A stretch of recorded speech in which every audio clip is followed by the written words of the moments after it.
एक बार एक राजा शिकार के उद्देश्य से अपने काफिले के साथ किसी जंगल से गुजर रहा था।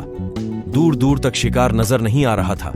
वे धीरे धीरे घनघोर जंगल में प्रवेश करते गए। अभी कुछ ही दूर गए थे कि उन्हें कुछ डाकुओं के छिपने की जगह दिखाई दी। जैसे ही वे उसके पास पहुंचे कि पास के पेड़ पर बैठा तोता बोला, पकड़ो पकड़ो, एक राजा आ रहा है, इसके पास बहुत सारा सामान है, लूटो लूटो, जल्दी आओ जल्दी आओ।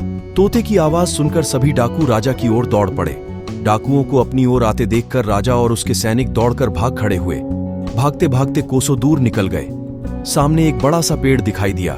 कुछ देर सुस्ताने के लिए उस पेड़ के पास चले गए। जैसे ही पेड़ के पास पहुंचे कि उस पेड़ पर बैठा तोता बोला, आओ राजन, हमारे साधु महात्मा की कुटिया में आपका स्वागत है। अंदर आइए, पानी पीजिए और विश्राम कीजिए। तोते की इस बात को सुनकर राजा हैरत में पड़ गया और सोचने लगा कि एक ही जाति के दो प्राणियों का व्यवहार इतना अलग अलग कैसे हो सकता है। राजा को कुछ समझ नहीं आ रहा था।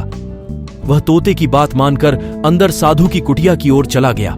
साधु महात्मा को प्रणाम कर उनके समीप बैठ गया और अपनी सारी कहानी सुनाई और फिर धीरे से पूछा, राशिवर, इन दोनों तोतों के व्यवहार में आखिर इतना अंतर क्यों है?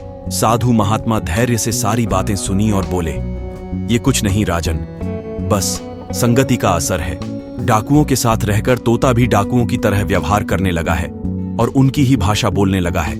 अर्थात जो जिस वातावरण में रहता है वह वैसा ही बन जाता है।